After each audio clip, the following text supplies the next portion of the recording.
자, 그럼 지금부터는 NGS 장비가 원리가 뭐가 어떤지 뭐 그 백그라운드가 되는 게 어떤지 그런 얘기를 했었고요. 자, 이제부터는 자세하게 아실 필요는 없습니다.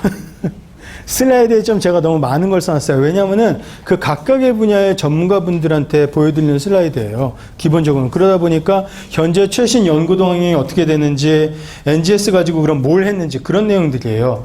그래서 그 안에 자세하게 써진 내용은 여러분들이 아실 필요는 없는데, 여러분들이 지금부터 알아야 되는 거는 NGS 가지고 대략적으로 이런 것들을 하는구나. 그런 정도로만 아시면 돼요. 그 안에 세세적으로 과학적으로 뭐가 밝혀졌느니 뭐가 어쨌느니 그런 것까지는 유전자 이름이나 그런 거는 아실 필요 없고요. 그냥 전체적으로 이런 게 가능해졌구나라는 어떤 분위기만 잡으실 수 있으면 되지 않을까 싶습니다. 네. 그래서 일단 처음에 우리가 생각해 볼 수 있는 건 리프로덕티브 헬스라고 하는데 산전검사 같이 산부인과 쪽 관련된 데서도 NGS를 씁니다. 아까 살짝 말씀드렸었는데, 그래서 사실은 2013년에 처음으로 NGS로 유전자 검사된 시험관 아기가 태어났었어요. 시험관 아기는 그전부터도 있었죠. 그전부터도 있었는데, 근데 아까 말씀드린 것처럼 어떤 현미경 검사나 다른 실험 방법으로 분석을 한 게 아니라 NGS를 써가지고 어떤 수정란이 가장 건강한지를 찾아내가지고 실제 인공수정해서 실제 아기가 탄생하는 데까지도 성공한 최초의 사례가 이겁니다. 그래서 영국에서 됐었는데 부부는 미국인 부부인데, 그래서 이때 2013년에 이런 일이 있었고요.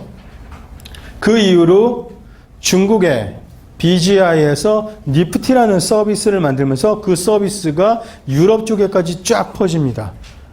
우리나라도 지금 검색해보면 니프티라고 나올 거예요.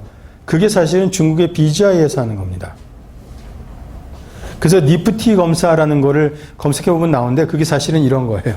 있고, 그 다음에 아이오나 테스트라는 것도 이런 식으로 또 있었었고, 전 세계적으로 하고 있는 거예요. 하면서 이런 식으로 봐서 이게 지금 염색체 1번부터 1, 2, 3, 4, 5, 6, 7, 8에서 성염색체까지 이게 번호별로 있는 거고요. 이게 그러니까 이런 식으로 쭉 일정하게 있으면은 그냥 2배체로 되어 있는 겁니다. 근데 만일 3배체이거나 아니면 로스가 있거나 그럴 경우에는 이런 식으로 그래프가 다르게 나오는 거예요. 그래서 최대한 이렇게 쭉 이렇게 나온 수정란을 골라가지고 착상을 시키는 게 제일 좋은 거죠. 그런 식으로 하는 겁니다. 그러면서 조금 더 정확하게 들어가면은 여러분 이 용어는 아실 필요가 없는데 이 분야에서 이 분야 분들이 쓰시는 용어예요. 여러분들 새로운 분야가 어려운 이유는 용어가 달라서 그렇잖아요. 그래서 이것도 요 용어만 알고 나면은 사실 별게 아닌데, 근데 하여튼 그래서 이 PGS라는 거는 이런 식으로 해서 스크리닝하는 걸로 해서 아까 보여드린 것처럼 좀 전에 보여드린 것처럼 수정란에서 어떤 염색체 이상이 있는지 없는지를 보는 게 PGS고요. 근데 이게 얼마 전에 또 용어가 바뀌어가지고는 PGT-A라는 걸로 용어가 지금 표준화됐습니다. 근데 이거는 교수님들도 잘 모르세요. 그래가지고는 지금 신문기사 같은 거 검색해보면은 PGS가 어쩌고저쩌고 말씀하시는 분들이 있는데, 원래는 이게 맞는 용어입니다. PGT-A로 지금 바뀌었고요. 그 다음에 PGD라는 거는 다이그노시스, 진단이라고 해가지고 이거는 단일 유전자 질환, 어떤 유전자 분석까지 한 겁니다. 그래가지고 왜 여러분 유전질환이라는 거 들어보셨잖아요. 어떤 유전자가 하나가 잘못돼가지고 어떤 무슨 증후군, 무슨 신드롬 같은 거 생기는 경우. 그래서 그런 거를 분석하는 거는 PGD입니다. 지금은 정식 용어는 PGT-M이 맞고요. 그래서 이런 것들이 있습니다. 그냥 있다라고만 알아두세요. 네. 그러면서 자, NGS로 시퀀싱을 하게 되면은 이게 지금 전체 유전자 영역이라고 보시면은 유전자 1, 2, 3이 있다고 쳤을 때 NGS로 전체 그냥 홀지노 시퀀싱을 한다는 거는 이 네모 조그만 거 보이세요? 네모. 이게 리드입니다. 아까 왜 반도체 칩에서 구멍 안에서 DNA 한 가닥씩 있는다고 했잖아요. 그게 이거라고 보시면 돼요. 한 가닥 한 가닥. 이게 그러니까 수백만 개, 수천만 개, 수억 개가 나오는 거죠. 그거를 이 서열을 여기에다 맞춰보는 겁니다. 레퍼런스에. 휴먼 지놈 프로젝트로 인간의 휴먼 지놈 서열은 이미 다 알고 있거든요. 그냥 표준적인 거 하나를 일단 정해놓은 게 있습니다. 그러면은 이게 DNA 가닥이 쭉 있으면은 그 DNA 가닥을 맞춰보는 거예요. 어디에 딱 들어맞는지. 그거를 한 거예요. 사람 눈으로 할 수 없잖아요. 그래서 컴퓨터에서 그거를 하는 거고, 그거를 우리가 매핑 또는 얼라이먼트라고 합니다. 그래서 매핑 얼라이먼트를 다 끝내고 나면은 그림이 이런 식으로 그려지는 거죠. 그래서 1번 유전자 위치에는 이만큼 리드들이 붙었고 2번 유전자 위치에는 이만큼 붙었고 그 중에서도 엑소는 여기고 인트로는 여기다 라는 걸 알 수 있게 되는 겁니다. 그래서 이게 홀즈노 시커싱인 거고 아까 말씀드린 PGTA는 이런 식으로 홀즈노 시커싱을 합니다. 그 다음에 유전자 분석을 하는 PGTM 같은 경우에는 이런 식으로 그 단일 유전자 질환이기 때문에 그 우리가 중점적으로 봐야 되는 유전자 영역에 대해서만 DNA가 얻어지게끔 실험을 해요. 그리고 나서는 거기에 대해서 분석을 하는 겁니다. 이게 실제 그거를 굉장히 많이 하는 회사입니다. 홈페이지 가서 보시면은 이런 식으로 95개 이상의 단일 유전자 질환에 대해서 NGS 분석을 한다라고 나오는 거를 보실 수 있고요. 이게 지금 다 유전자 이름이에요. 그래서 이 유전자가 이상이 있게 되면 이런 질환이 걸린다라고 이런 유전 질환에 걸리게 된다라고 나와 있는 겁니다. 그래서 이거는 그럼 뭐 다 선진국 얘기인가? 미국이나 어디 유럽 그런 데 얘기인가? 일 수 있는데 그게 아니에요. 2016년 9월입니다. 인도에서도 이런 식으로 해서 PGS를 통해 가지고 아이가 태어나는 게 이미 있었고요. 말레이시아에서도 이렇게 굉장히 이미 이런 걸 서비스하는 회사들이 다 있습니다. 그 다음에 이제 NIPT라는 게 있는데 이거는 아기가 이제 임신이 됐어요. 아기가 엄마 뱃속에 있는데 그 아기에 대해서 양수검사라고 들어보셨죠, 여러분? 그게 뭐냐 하면은 여기를 침을 꽂아가지고는 여기에 있는 양수를 뽑아서 이 양수 안에 섞여 있는 태아의 아기의 DNA 정보를 분석해가지고 혹시 다운 증후군이나 그런 게 있는지 없는지를 보는 겁니다. 검사하는 거예요. 근데 안전하다고는 하는데 근데 좀 그렇잖아요.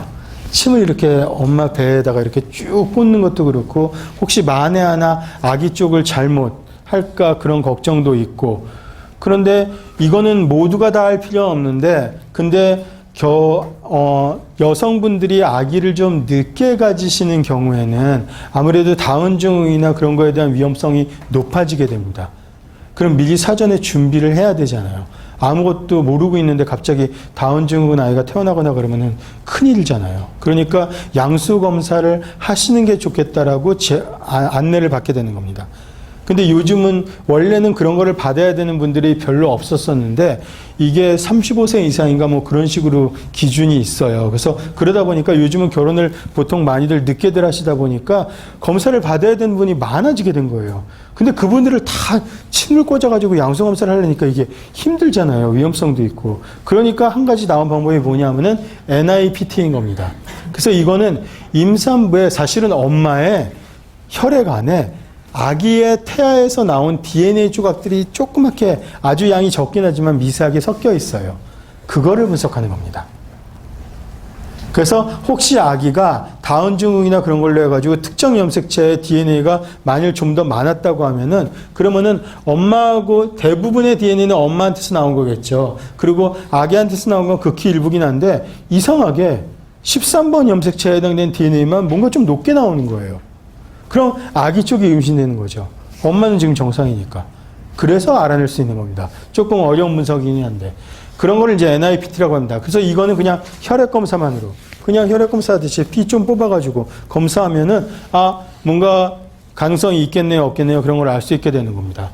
그래서 이걸 가지고, 뭔가 조금 약간 의심스럽습니다 하면은 그때 가서 그런 사람들만 양수검사를 하는 식으로. 그렇게 할 수 있는 거죠. 그래서 지금은 굉장히 많이 합니다. 그래서 영국 같은 경우에는 아예 국가 스크리닝 서비스로 이제 들어가기도 했고요. 어떤 기준인 경우에는 이걸 다 하는 식으로 한다라든가 우리나라에서도 이런 식으로 선전하고 외국에서도 선전하고 그 다음에 강원도 같은 경우에는 아예 그런 NIPT 검사에 대해서 비용을 그 지자체에서 지원하는 그런 사업 같은 것도 지금 하고 있습니다. 네. 그래서 이러이러한 증후군들을 알아낼 수 있다라고 지금 얘기하는 거고요. 근데 여러분들 여기서 하나 주시면 될 건, 자, 여러분들 혹시 나중에 검사를 받아야 되는 상황이 될 수도 있으니까 여기서 하나 알아두세요. 이거 하나는 알아두세요. 자, 99% 정확도, 95% 정확도라고 돼 있잖아요. 이게 무슨 의미가 있을 것 같으세요? 그래서 만일 내가, 여기서 만일 무슨 증후군이 있다라고 만일 나오게 되면은, 그러면은 그 말은 한 그래도 95% 정도는 그게 있다는 얘기니까 꽤 확률이 높은 거 아닐까 생각이 들잖아요. 자, 이런 사례가 있습니다. 올 초에 뉴스 나온 건데 BBC에서 이 엄마예요. 그 검사했는데 그 믿을 수 없는 검사 때문에 한바탕은 나는 아기를 그냥 낙태를 시킬 뻔했다. 증후군이 있다라고, 터너 증후군이 있다라고 의사한테서 전화가 온 거예요. 검사를 받았는데. 그래가지고 그것 때문에 자기는 그냥 계속 운 거죠. 근데 이거는 네이버 검색해보면은 터너 증후군, 그 다음에 산전 검사에서 네이버 검색해보면은 어디 카페 같은 데 갈 수 있어요. 그러면은 비슷한 사례 우리나라 사례도 많이 나옵니다. 산부인과에서 검사를 했는데 터너 증후군이 95% 확률로 있다라고 나왔는데 어떻게 해야 돼요? 그래서 막 그냥 그 걱정을 굉장히 많이 하는, 밤새 울었다라든가 그런 뉴스, 그런 글들 나오는 거를 볼 수가 있습니다. 자, 95%의 정확도로 터너 증후군이라는 건 무슨 의미냐면은 이거를 의사 선생님들이 설명을 안 해주셔가지고 그러는 건데, 터너 증후군 자체가 여러분들이 검색해 보시면은 이게 발생 확률이 수천 명 중에 한 명입니다. 2000분의 1이나 4000분의 1, 5000분의 1 정도 돼요. 무슨 말이냐면은, 자, 100명을 검사를 했어요. 4000명이나 5000명 검사해야지 비로소 한 명이 있는 거예요. 근데 100명을 검사했어요. 95% 정확성의 테스트이기 때문에, 검사법이기 때문에 어떻게 되냐면은 100명 중에서 5명한테는 잘못해가지고 터너 증후군이 있다라고 검사 결과가 나오게 되는 겁니다. 왜냐하면 100명은 100명 다 정상일 거거든요. 웬만하면은 4, 5천 명 해야지 그 중에서 한 명 나오는 거니까. 100명 해봤자 100명 정상이고 100명 해봤자 100명 정상인 거예요. 근데 95% 정확성밖에 안 되기 때문에 100명 하게 되면 5명 터너 증후군이 있다라고 해버리고요. 100명 하면 5명 터너 증후군이 있다라고 해버리게 되는 거예요. 그러니까 발생 확률이 낮은 거에 대해서는 95%의 정확성이라는 건 사실은 의미가 없습니다. 전부 다 false positive가 됩니다. 그러니까 이거는 의미가 없는 거예요, 사실은. 그거를 정확하게 설명을 해야 됩니다. 그리고 여러분들 그걸 이해하고 있어야 됩니다. 그러니까 굉장히 확률 빈도가 낮은 사건에 대해서는 95% 정확성이다 하는 거는 의미가 없다라고 알고 계셔야 됩니다. 그거는 대부분 다 정상이라는 뜻입니다. 네. 그 부분의 확률적인 거를 얘기를 해줘야 돼요. 근데 그거를 얘기를 하지 않고 검사를 하고 그거를 설명을 듣지 않고 그냥 결과를 통지를 받으니까 이 사단이 나는 겁니다. 네. 그래서 통계학 얘기긴 하지만은 확률적 얘기긴 한데 이해되셨죠, 지금? 예, 별거 아니에요. 확률 빈도가 낮은 거에 대해서는 95% 정확하다 그런 건 의미가 없습니다. 그런 게 있고요. 자, 그 다음에 여러분들이 좋아하는 게 아니라 그냥 자, 미생물 쪽 시퀀싱입니다. 미생물은 기본적으로 동물, 식물, 인간에 비해서는 유전 정보 자체가 굉장히 양이 적기 때문에 좀 더 손쉽게 할 수 있는 시퀀싱 분야가 됩니다. 홀지노 시퀀싱, WGS라고 하고요. 이거는 그냥 전체 유전 정보를 전부 다 시퀀싱 하겠다는 뜻입니다. 어떤 박테리아가 있으면. 그래서 FDA 식약처죠. 미국 FDA 홈페이지 가서 보시면은 홀지노 시퀀싱에 대해서 이런 식으로 소개하는 걸 볼 수 있습니다. 무슨 말이냐면은 고해상도로 매우 유사한 병원균들 차이까지 다 본다는 뜻입니다. 그래서 읽어내서 그걸 비교한다는 뜻이에요. 컴페어를 한다는 뜻이에요. 무슨 말이냐면은 박테리아들이 굉장히 서로 다 비슷해요. 똑같은 리스테리아면 균주라고 하잖아요. 그러면 똑같은 리스테리아 균인데 아주 조금씩만 달라요. 왜냐하면 박테리아 같은 경우는 바이러스도 그렇지만 계속 진화를 합니다. 거의 실시간으로 계속 진화를 하고 있기 때문에 계속 바뀌어요. 그래서 일부만 읽어가지고는 이게 뭔지를 잘 알 수가 없어요. 그래서 진범을 가려내려면은 홀지놈 시퀀싱을 해버리게 되는 겁니다. 옛날엔 기술적으로 그렇게 힘들었는데 지금은 가능하다 보니까 그래서 홀지놈 시퀀싱을 해가지고 지놈 트래커 패스트팩트라는 데이터베이스가 이런 식으로 만들어지고 있는 거고요. 미국 FDA에. 이거 빨간색이 전부 다 살모넬라예요. 하늘색은 리스테리아, 그 다음에 노란색은 이콜라이, 시겔라, 대장균 같은 것들. 그래서 그런 것들이 식중독에서 사태에서 만일 나온 균이 있으면은 전부 다 홀지놈 시퀀싱 해가지고 그 유전 정보 자체를 지금 이런 식으로 데이터베이스에 계속 넣고 있는 거고요. 지금 같은 경우는 매달 5,000개 넘는 균주들이 등록이 되고 있습니다. 그러면 이제 어떤 감염 사태가 발생했을 때 거기서 나온 균이 혹시 이 중에 있는 거하고 일치되는 건 없는지 그런 걸 알아볼 수 있게 되는 거죠. 그래서 홈페이지에서 보시면은 이런 식으로 나오고 이거 클릭하면 논문으로 가버려요. 그래서 2014년도 논문, 살모넬라 장티푸스균에 대해서 홀지노 시퀀싱 했었던 논문 나오고 지금도 2019년 논문 이런 거 나오는 거 보실 수 있습니다. 그래서 살모넬라에 대해서 아프리카 르완다에서 나온 것들에 대해서 홀지노 시퀀싱했다. 인간에게서 나온 거, 뭐 가축들에게서 나온 거, 고기에서 나온 것들 다 따로따로 해가지고는 다 홀지노 시퀀싱했다. 그런 내용 나오는 거고요. 우리나라도 이런 거 있었죠. 메르스 사태 기억나시죠? 네. 그때 가장 큰 문제가 뭐였냐면은 사우디아라비아나 그런 데서 몇 년 전부터 이미 이게 발생하고 있었는데 왜 유독 우리나라에 와서 갑자기 이렇게 사망자가 폭발적으로 나오냐는 겁니다. 그러니까 뭔가 유전적인 변이가 있는 거 아닌가, 뭔가 새롭게 진화된 거 아닌가라고 다들 궁금해했던 거죠. 결과는 뭐였죠? 변이가 없다라고 일체적인 결과가 나왔습니다. 어디서 나왔죠? 중국에서 나왔습니다.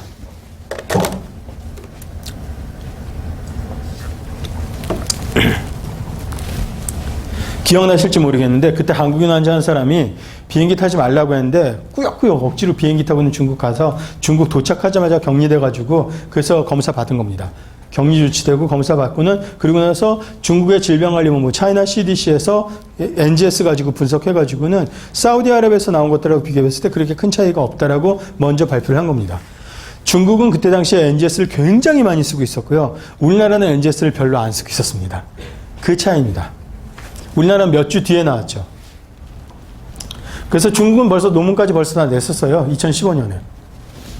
다 비교해가지고 어떤 유전자 어느 부분이 바뀌었는지 그런 거를 다 검사를 해가지고 분석을 해가지고 논문까지 다 낸 겁니다. 네, 이거는 또 우리나라에서 나온 거고 국립보건연구원에서 나왔던 거였었고 경북에서 발생했었던 시겔라 감염 사태 관련돼 가지고 어떤 특정 요소의 유전자 플라스미드를 시퀀싱한 그런 사례입니다. 그 다음에 이런 것도 있었던 거죠. 리스테리아 감염 사태가 미국에서 있었어요. 그래가지고 환자가 사망자도 나왔는데 리스테리아 균의 홀지놈 시퀀싱을 다 한 겁니다. 그래가지고 여기저기 찾아봤더니 엉뚱하게도 아이스크림 공장에서 나왔어요. 아이스크림 공장에서 리스테리아 균이 나왔는데 설마 했는데 홀지놈 시퀀싱 해가지고 다 처음부터 끝까지 다 비교해봤더니 딱 일치했던 겁니다. 빼도 박도 못하는 거죠. 그러니까 가장 정확한 현재 시점에서 가장 정확한 역학조사입니다. 분자 역학조사가 이 NGS를 사용한 홀지놈 시퀀싱이고요. 그래서 블루벨 아이스크림이라고 유명한 아이스크림 회사가 있는데 여기가 전부 다 리콜된 겁니다. 몇 달 동안 공장은 문 닫고 그런 일이 있었습니다. 미국에서는 굉장히 큰 뉴스였어요. 2015년. 여기 손에 들고 있죠? 미국의 CDC 직원인데 여러분들 아까 보신 그거예요. 반도체 칩. 네. 그래서 이거 가지고 CDC가 이번에 범인을 알아냈다, 밝혀냈다. 그런 얘기입니다. 그 다음에 이런 식으로 조류독감이 인간에서 인간에 전파된 사례도 범인을 찾아내는 건 홀지놈 시퀀싱으로 한 겁니다. 이건 중국에서 나온 건데 환자가 두 사람이 있었습니다. 남자가 있었는데 첫 번째 환자는 자기 딸의 결혼식 때문에 시장에서 닭을 구입을 했었어요. 닭이 문제였습니다. 나중에 역학조사를 해봤더니 시장에서도 나오고 그 닭에서도 나오고 그 사람 집에서도 나온 거예요. 조류독감이. 근데 문제는 두 번째 환자가 발생했는데 그 환자는 아무것도 나오지가 않는 거예요. 집에 가서 냉장고에 뭐에 뜰에 다 뒤져봤는데 역학조사팀이 아무것도 안 나와요. 이유를 알 수 없는 거예요. 근데 나중에 알고 봤더니 그 두 사람이 요 며칠 동안 같은 병실에 있었던 겁니다. 그래가지고 그 두 사람한테서 나온 조류독감 바이러스를 전체 홀지놈 시퀀싱해서 두 개를 다 비교해봤더니 딱 들어맞았던 거예요. 저때 전파된 거죠. 그게 밝혀진 겁니다. 그래서 이런 것들도 있고요.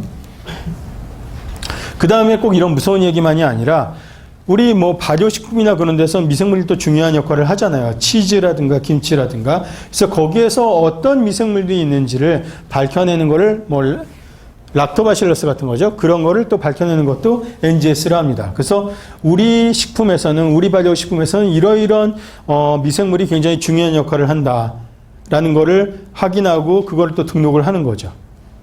그게 또 재산이 되는 겁니다. 굉장히 중요한.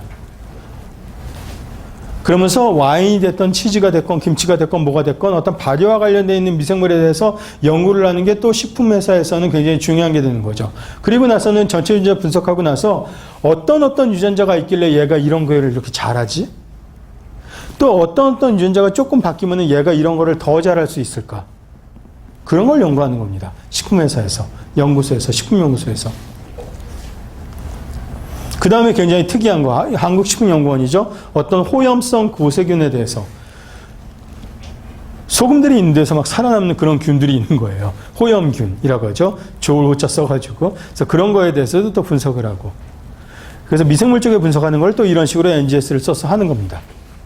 자, 그 다음에 여러분들이 기다리셨던 마이크로바이옴. 안 기다리셨죠? 근데 이게 요즘 핫한 키워드예요. 그래서 학회나 그런 쪽에 가서 보면은 이 얘기가 굉장히 많이 나옵니다. 지난달이었나?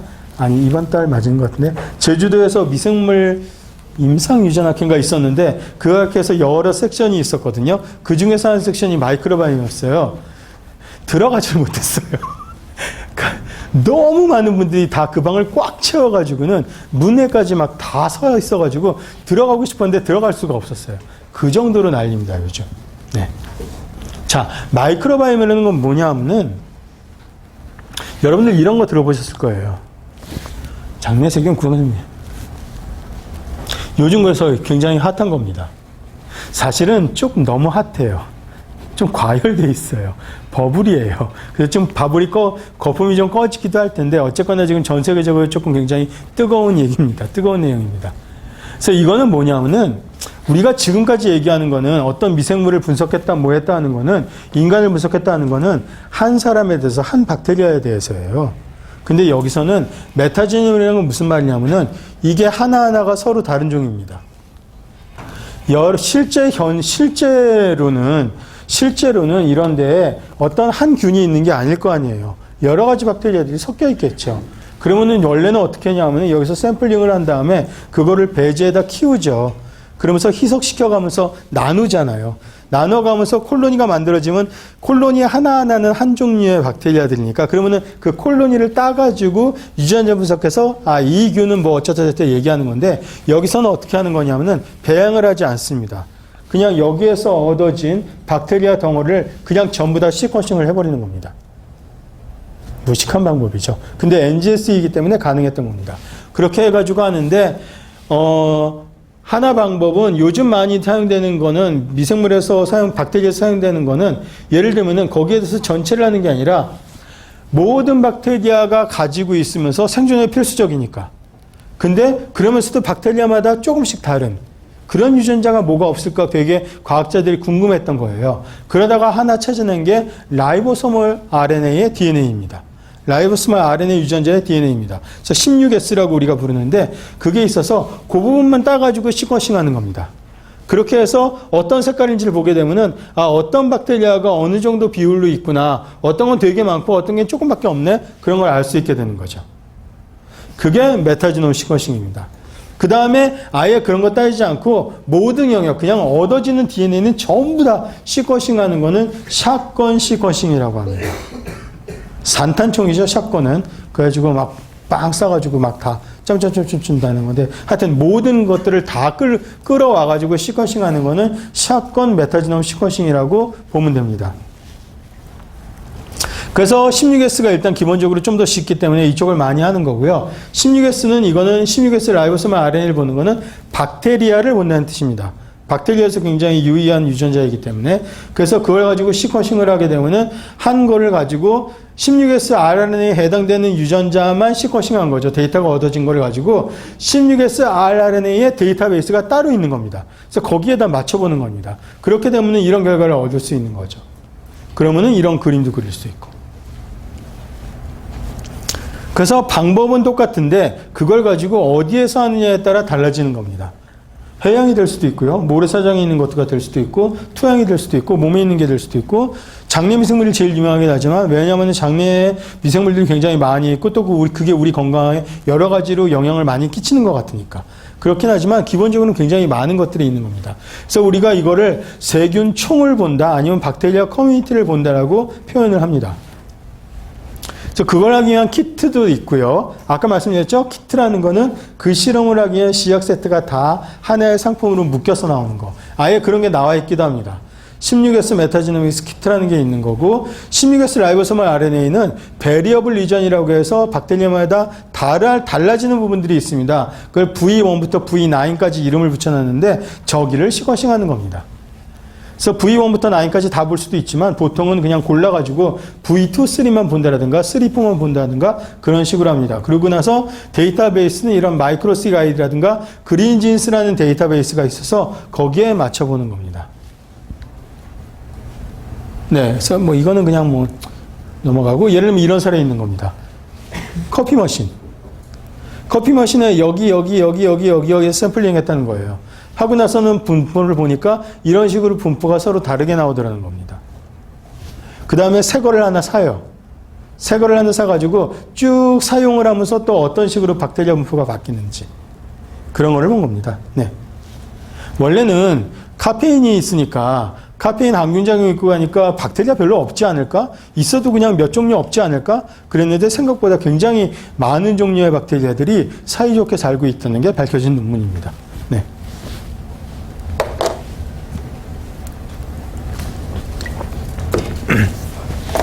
자, 이거는 어떤 특정 식품을 먹는 사람들과 그렇지 않은 사람들 나눠본 거예요. 지중해식을 하는 사람들과 그렇지 않은 사람들, 식품 설문조사 하는 거죠. 그렇게 해가지고 햄버거를 많이 먹는 사람과 적게 먹는 사람, 그런 식으로 나눌 수 있는 거죠. 그래가지고 각각의 장내 미생물 분포가 뭔가 차이가 있는지 없는지를 보는 그런 사례입니다. 자세한 설명은 안 할게요. 해도 필요 없으니까. 네, 이런 정도로만 아시면 돼요. 이거 같은 경우에는 다 특정 락토바실러스, 특정 유산균을 계속 먹는 거예요. 유산균 먹으면 좋다라고 하잖아요. 그럼 진짜 유산균을 계속 먹었을 때 그럼 장내 미생물이 뭐가 바뀌나? 뭐 좋은 균이 많아진다라든가 그런 식의 변화가 생기나? 그런 거를 본 겁니다. 그 다음에 유산균을 먹고 나서 한 달 먹은 다음에 유산균을 쭉 며칠 동안 먹고 그 다음에 먹는 거를 끊고 나서 한 달 지난 다음에 또 어떻게 되는지 뭐 그런 거를 본 겁니다. 자, 유산균은 먹으면 내려갑니다. 네, 뱃속에 들어가지 않아요. 유산균은 장내에 정착되는 거 아닙니다. 먹으면요, 그냥 다 내려가요. 내려가는데 장에 머무는 기간 동안에 여러 가지 좋은 일들을 하는 겁니다. 그렇게 되는 거지, 그 유산균이 장 속에서 자리를 잡지는 못합니다. 대개의 경우 자리를 못 잡습니다. 그냥 내려가는 겁니다. 그렇기 때문에 유산균 회사에서 매일 드세요라고 얘기하는 거예요. 꾸준히 드시는 게 좋습니다. 얘기하는 이유는 계속 내려가니까. 장에서 정착하지 못하니까. 네, 그런 겁니다. 계란 껍질에 있는 박테리아를 또 분석하기도 합니다. 그래서 닭을, 병아리를 가둬서 키우는 경우와 들판에 풀어놓고 키우는 경우 계란 껍질에 박테리아부터가 벌써 달라지더라는 그런 얘기입니다. 그 다음에 유제품에 있는 박테리아를 좀 더 잘 분석하기 위해서 여러 가지 NGS 장비도 바꿔보고 데이터베이스도 바꿔보고 분석하는 소프트웨어도 바꿔보면서 어떤 게 더 정확한지 그런 거를 또 비교한 사례입니다. 자, 어떤 약을 먹을 때도 또 문제가 있을 수 있죠. 어떤 약을 먹었더니 또 장내 미생물이 어떻게 바뀌는지, 특히 당뇨병 치료제인 메트포르민 같은 경우에는 그 부작용이 설사예요. 그러다 보니까 장내 미생물에 뭔가 영향을 끼친다고 여겨지는 거죠. 그래서 그런 거를 직접 살펴본 사례입니다. 이런 거를 하면은 뭐가 좋냐 하면은 어떤 약이 어떤 장내 미생물에 변화를 끼쳐가지고 설사나 그런 부작용을 하는 사람들은 어떤 특별한 장내 미생물 분포를 가질 수가 있거든요. 그럼 그런 사람들한테는 이 약보다는 다른 약을 처방하는 게 좋잖아요. 그런 거를 알아내기 위해서 이런 연구를 하는 겁니다. 알츠하이머 환자의 뇌 조직에 대해서도 미생물 분석을 합니다. 그래가지고 알츠하이머가 그냥 나이가 들면서 되는 게 아니라 예를 들자면은 원인을 아직까지 잘 모르고 치료 방법도 없습니다만은 기본적으로 어떤 미생물이 중추신경계에 감염되는 게 원인일 수도 있겠다는 얘기가 있거든요. 그래서 뇌 조직에 대해서 이런 식으로 미생물 분석을 하기도 합니다. 자, 이거는 뭐냐면 그 신장 이식을 하면서 비뇨기관에 대해서 마이크로바이옴 분석을 한 겁니다. 무슨 말이냐면은 소변에 대해서 했다는 얘기예요. 그래서 어떤 신장 이식을 하고 나서 굉장히 안 좋은 부작용이 생기는 환자들이 있는데 그 환자들의 경우 어쩌면은 소변 검사만으로도 우리가 미리 뭔가를 좀 더 알아낼 수 있겠다라는 그런 얘기를 하고 있는 겁니다. 이거는 위암 환자와 만성 위암 환자가 또 장내 미생물이 달랐다는 얘기입니다. 엉뚱하게도 위가 아니라. 한두 끝도 없죠. 실험 방법하고 분석 방법은 다 똑같아요. 근데 이런 식으로 굉장히 많은 테마에 이게 적용이 되고 있고, 그래서 굉장히 많은 여러분들의 선배겠죠. 연구 논문 테마가 되고 있고요. 그 다음에 여러 많은 새로운 벤처 회사라든가 여러 회사들의 어떤 비즈니스 모델이 되고 있는 겁니다.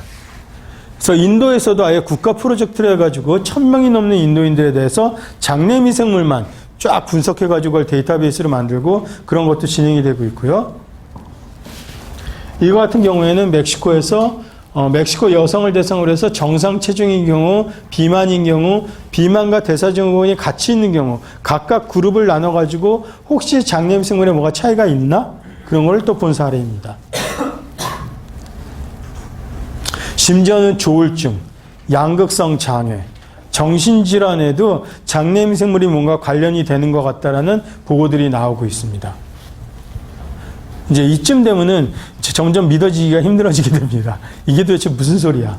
장내 미생물이 왜 이렇게 많은 것과 연관을 가지는지. 자, 그래서 구글 트렌드를 하는 방법 아시죠? 구글 트렌드 해가지고는 검색하는 빈도 추적하는 거 있는데 그걸 보시면은 마이크로바이옴이 이 정도로 나오고 프리바이오틱스가 이 정도로 나와서 전 세계적으로 계속해서 관심도가 올라가고 있는 걸 보실 수 있고 한국 같은 경우 굉장히 관심이 많은 나라, 지역 중에 하나라는 것을 또 보실 수가 있습니다. 여기서 여러분들이 하나 알아두면 좋을 용어 조금 보여드립니다. 프로바이오틱스, 프리바이오틱스, 그 다음에 신바이오틱스입니다. 유산균과 유산균 먹이와 두 개를 합친 거라는 뜻이 됩니다. 그래서 이거는 이 리뷰 논문이 제일 좀 요즘 자세하게 나온 것 같고 프리바이오틱스의 조건은 이거를 프리바이오틱스를 넣게 되면은 그러면은 그 안에 있는 유산균 어떤 락토바실러스라든가 비피도박테리엄 같은 게 굉장히 막 증식이 잘 되고 그래서 장내 환경이 좋아진다 그런 얘기입니다. 프리바이오틱스는 뭐 이런 식으로 FOS, GOS 이런 것들이 알려져 있고요. 그래서 프리바이오틱스에 관련된 논문을 조금 보자면 이런 것들이 나옵니다. 그래서 중국에서 나오는데 프리바이오틱스, 유산균의 먹이라고 알려져 있는 이런 프락토 올리고당이라든가 갈락토 올리고당 같은 거를 사람이 섭취를 하면은 그럼 장내 유산균이 활성화되면서 뭔가 좋은 것 같아. 그런 내용이 나온 겁니다. 그래서 프리바이오틱스를 많이 생산하는 식품회사에서 저한테 와서 좀 세미나를 해달라고 의뢰가 오기도 하는 겁니다. 이거는 경희대학교에서 나왔는데요. 과일 속 다당류로 식임섬유인 팩틴을 또 이렇게 섭취를 하게 되면 그게 사람의 장에서 발효가 되면서 장내 미생물 분포에 어떤 영향을 끼치는지 본 그런 내용입니다. 이것도 갈락토 올리고당이 또 대장암의 발달을 저해한다는 것을 동물 실험으로 확인한 그런 내용이고요. 그냥 쓱쓱 넘어가면 됩니다. 그 다음에 이거는 사이언스에서 표지 논문으로 이렇게 나왔었는데 이 리본 마크가 캔서를 의미하죠. 그러면서 이거를 이 미생물들 그림으로 이런 표현을 한 겁니다. 그래가지고 장내 미생물이 이렇고 저렇고에 의해서 어떤 암 치료에서 잘 되고 안 되고에 이게 뭐가 달라지는 것 같다라는 게 논문이 3편이 연속으로 나오면서 이렇게 사이언스에서 크게 다뤄진 겁니다. 이거는 교수님들이 많이 인용하시는 논문 중에 하나예요. 그래서 이거는 인간하고 마우스의 연결 실험이라고 할 수도 있는데 뭐였냐면은 암 치료를 할 때 우리가 면역요법이라는 게 있습니다. 면역 시스템을 활성화시켜가지고 암 조직을 죽이는 방법이 개발이 됐어요. 그래가지고 그게 지금 적용이 되고 있는데 근데 보면은 그게 굉장히 치료가 잘 되는 사람과 치료가 영 안 되는 사람이 있어요.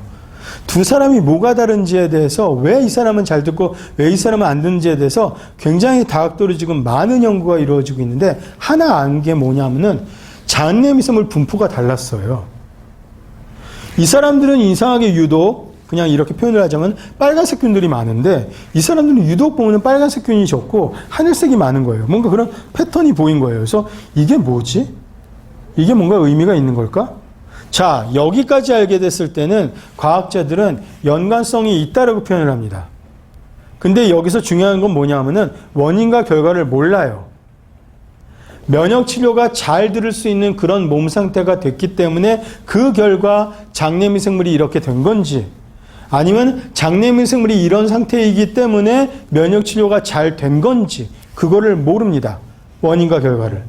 그래서 과학자들이 어떻게 실험했냐면은 갑자기 인간한테 실험을 할 수는 없으니까 마우스에다 실험을 한 겁니다. 마우스에 암을 종양을 걸리게 한 다음에 이 장내 미생물을 마우스 장에다가 이식을 시켰어요. 그랬더니 이런 차이가 나오더라는 겁니다. 이쪽은 면역 활동이 활발하게 됐고 이쪽은 면역 활동이 죽었어요. 그러니까 다른 원인이 없었거든요. 그러니까 이거는 인간에서 확인한 건 아니지만 인간과 마우스를 연결하는 실험을 해봤더니 장내미생물이 뭔가 원인 쪽이 되는 것 같다라는 걸 알 수 있게 된 겁니다. 그래서 그런 논문이 이제 3편이 이런 식으로 나왔었고, 악성흑색종에 대해서, 그 다음에 신장암이라든가 폐암 쪽에 대해서. 그래서 각각 루미노코쿠스라든가 아니면 비피도박테리엄 아니면 아카만시아 같은 뭔가 유익균이라고 알려져 있는 균들이 많을 경우에 뭔가 면역 치료가 잘 되는 것 같다라는 식의 결과가 나왔던 겁니다. 네, 그런 것도 있고요. 이런 것도 있는 거죠. 충치 환자, 어린이들에서 잇몸에 있는 미생물 군집을 또 봤더니만 뭐 이런 식으로 어떤 차이가 나더라. 근데 의외로 충치 같은 경우에는 원인균이 뮤턴트균으로 알려져 있는데 뮤턴트균의 비중이 좀 생각보다 낮게 나오고요. 다른 균들의 비중이 좀 특징이 있는 걸로 나왔습니다. 밑도 끝도 없죠? 이 정도로 하겠습니다. 자, 근데 이거는 제가 그때 4월 29일에 어딘가 세미나를 가야 됐어요. 그래가지고 4월 28일에 한번 검색을 했던 건데 네이버에서 장내미생물하고 검색하니까 이런 식으로 쏟아져 나옵니다. 옛날 뉴스도 아니에요. 다 하루 전, 이틀 전 뉴스들만으로도 이런 식으로 쫙 리스트가 나와요. 얼마나 뉴스가 많이 나오는지 여러분들 아마 모르실 겁니다. 뉴스 이 모니터링하는 그거를 해보지 않으면 모를 텐데 굉장히 많아요. 근데 누가 장내미생물 분석을 하는 게 좋을까요? 연관이 되는 건 알겠는데 정확히 누가 장내미생물 분석을 받으면 좋을지를 모르겠고요. 그 다음에 두 번째는 분석을 받고 나면 그 다음에 어떤 조언을 할 수 있는지를 모르겠어요. 검사하기 전에도 우리 이미 알고 있거든요. 뭔가 유산균이라든가 유익균이 많으면 좋겠네요. 그런 유익균이 많아지기 위해서는 식물섬유라든가 곡류 같은 거를 많이 먹고 운동을 좀 하면 좋겠네요. 그건 검사하기 전에도 말할 수 있는 거예요. 검사 결과 나온 다음에는 그 나온 결과에 맞춰가지고 뭔가 좀 더 정확하게 다른 조언을 해줄 수 있어야 의미가 있는 거잖아요.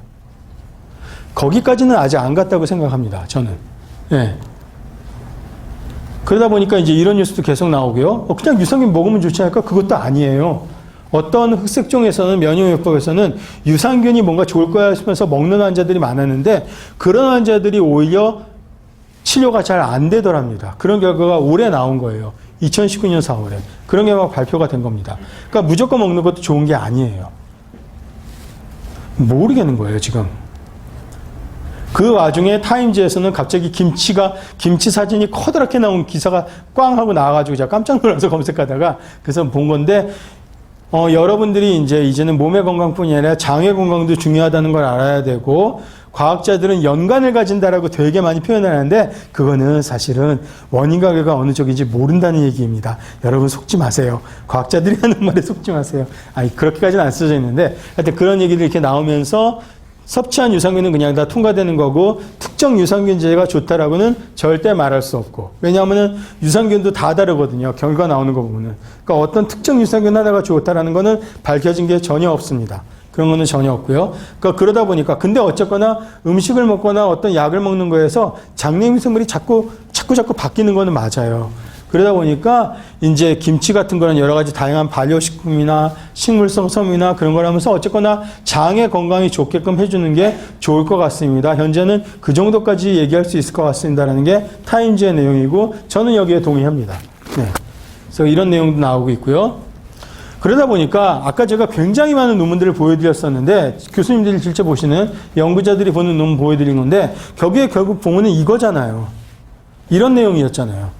이런 일들이 밑도 끝도 없이 나온 거잖아요. 근데 이거를 더 알아야 되는 겁니다.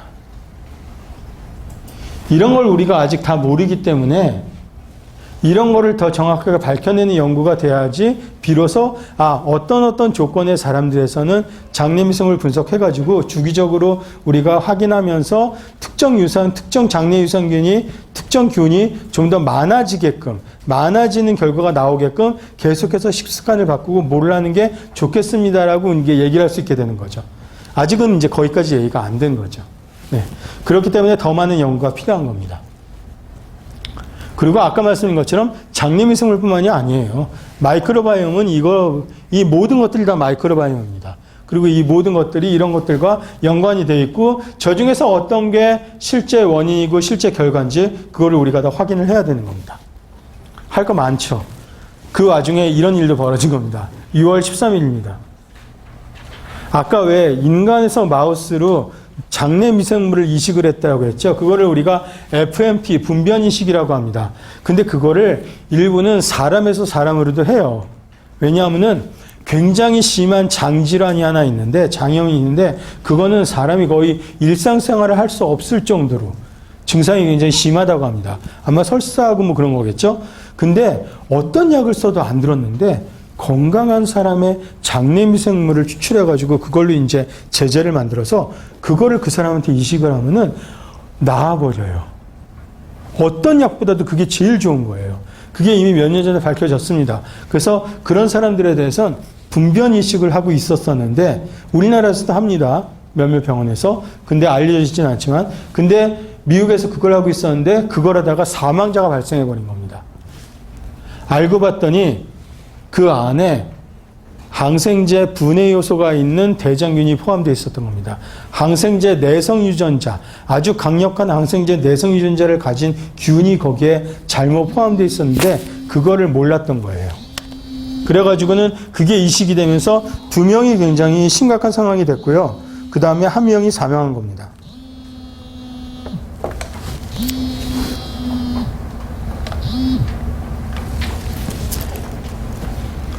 자, 그런 얘기까지도 있고요. 그 다음에 하나만 더 볼까요? RNA 시퀀싱. 우리가 지금까지 얘기한 건 DNA 시퀀싱이었잖아요. 근데 RNA도 시퀀싱 할 수 있습니다. RNA가 뭔지는 아시죠? DNA 설계도는 죄송합니다. 이 슬라이드는 없습니다. 지금 어저께인가 그저께 넣은 거라서 그래도 RNA도 조금 넣어드리는 게 좋을 것 같아 싶어가지고 추가한 거라서 그리고 추가로 그 제 메일 어드레스 적혀 있죠. 저한테 메일을 보내주세요. 혹시 필요하시면 교수님한테 드릴 거긴 한데 PDF 파일을 제가 드릴게요. 혹시 필요하시면은. 네. 자, 우리가 굉장히 많은 유전자들이 있고 그 유전자에 DNA가 있는데 어떤 세포에서는 이 DNA를 mRNA로 전사하고 이걸 가지고 단백질이 만들어지는 거죠. 어떤 세포는 이걸 쓰고 어떤 세포는 이걸 쓰고 그렇게 하는 겁니다. 자, 우리의 DNA는 모든 세포의 핵 안에 있죠. DNA는 소중합니다. 그래서 그 설계도는 외부로 반출하지 않습니다. 그래서 그 DNA를 mRNA로 전령 RNA로 메신저 RNA로 복사해가지고 그 복사된 RNA를 핵 밖으로 끄집어내서 라이보솜에서 아미노산 연결시켜서 단백질 만드는 그 과정에 쓰는 겁니다.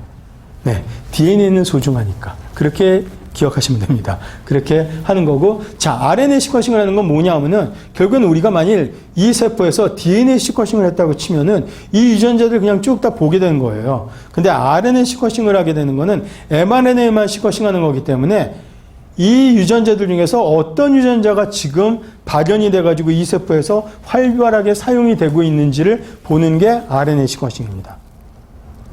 네, 그렇게 이해하시면 돼요. 이거는 이해되시죠? 그래서 DNA 시퀀싱이라는 것은 서열을 꼼꼼하게 읽으면서 어떤 설계도를 보고 그 설계도 안에 어떤 오류가 없는지 그런 거를 보는 건데 RNA 시퀀싱은 쭉 봐가지고 어떤 유전자의 RNA가 많이 나왔는지를 보는 거기 때문에 이거는 카운팅입니다. 숫자를 세는 거예요. 그래서 A 유전자 mRNA는 한 10개 나왔고 그 다음에 B 유전자 mRNA는 하나도 안 나왔고 C 유전자 mRNA는 50개가 나왔다. 그런 거를 카운팅하는 겁니다. 그렇게 하면은 이 세포는 이날 이 시각에 이 조건에서는 이만큼 이런 유전자들을 많이 쓰고 이런 유전자는 안 썼네? 그런 걸 알 수 있게 되는 겁니다.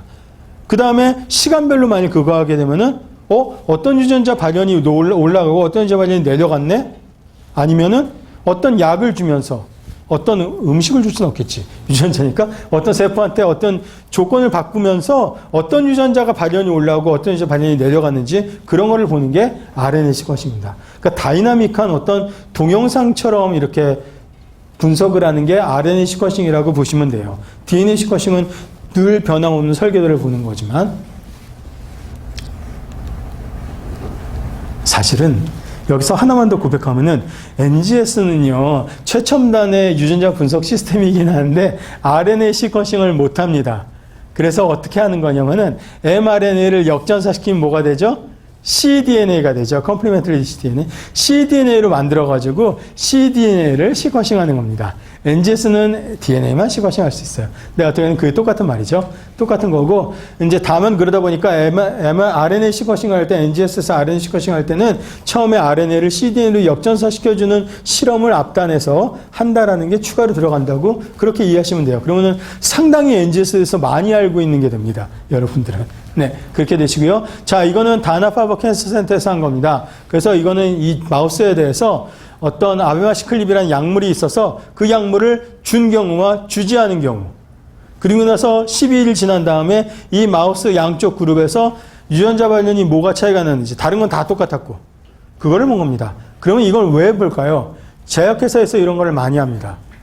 어떤 약물을 주면은 그 약물이 도대체 어떤 유전자에 영향을 끼치길래 어떤 유전자는 막 활성화되고 어떤 유전자 활성이 떨어지는지, 그거에 의해서 뭔가 치료 효과가 나타난다는 얘기잖아요. 그러니까 어떤 약물의 메커니즘을 보기 위해서 RNA 시퀀싱을 하는 겁니다. 그래서 이런 걸 하게 되는 거고, 어떤 유전자들이 나왔었고, 어떤 유전자들이 막 올라가는 걸로 나왔는데, 비교를 해보니까, 근데 알고 봤더니 그 유전자들이 여러 개가 있었는데, 알고 봤더니 지오로 봤었을 때, 고온톨러지로 봤을 때, 이런 지인 온톨러지로 봤을 때 딱 2개 그룹에 속하는 것들이더라. 알고 봤더니 그런 내용이 나온 겁니다. 그래서 여기서 지오라고 하는 거는 그 지인 온톨러지라고 해가지고 이런 데이터베이스가 또 따로 있어요. 우리가 유전자 이름이 되게 복잡하잖아요. 근데 우리가 그걸 분류를 해야 되잖아요. 비슷한 기능을 가진 거는 비슷한 것들끼리 분류를 하고 싶은데 이름으로는 분류가 안 되다 보니까 과학자들이 어떻게 했냐면은 GO라고 해가지고 아이디 넘버를 다 붙였습니다.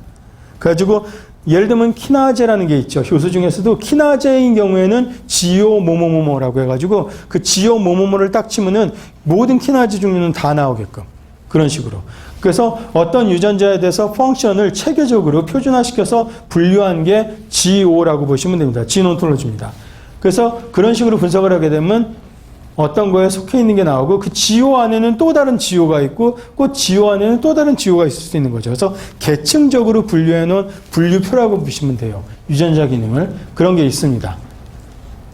그 다음에 이것도 MD 앤더슨 캔서 센터에서 암이 진행이 될 때 정상세포였다가 뭔가 암의 전암 상태가 됐다가 그 다음에 진짜 암이 될 때 그 각각의 단계에서 어떤 유전자 발현이 어떻게 바뀌는지를 본 겁니다. RNA 시퀀싱을 해야 되겠죠? 이거는 스웨덴에서 한 건데 상피 중간엽 전이라고 해가지고 암이 여러분들 암이 발생을 해서 생겼는데 그 암이 거기에 가만히 있으면 사실은 괜찮은 거예요. 문제는 뭐냐면 그 암이 침습되는 능력을 어느 순간에 획득을 합니다. 그러면서 파고들어가지고 조직을 파고들어서 핏줄을 타고 막 다른 데로 퍼져나가면은 그게 문제가 되는 겁니다. 그러니까 암이 그런 식으로 침습하는 능력을 가지게 되는 그 시점에 도대체 어떤 유전자들이 어떻게 작용하길래 그렇게 되는 거지? 그런 거를 보기 위해서 또 RNA 시퀀싱을 한 겁니다. 네. 다케다죠? 일본의 제약회사 엄청나게 씁니다.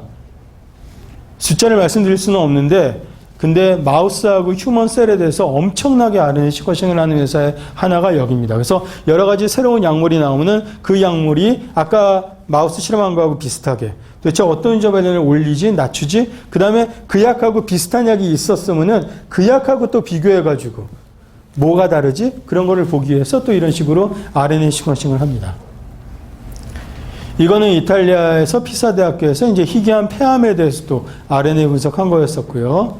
뭐 다 비슷한 내용이에요. 근데 보시면은 RNA 시퀀싱 그림들 다 이런 식으로 나오는 거예요.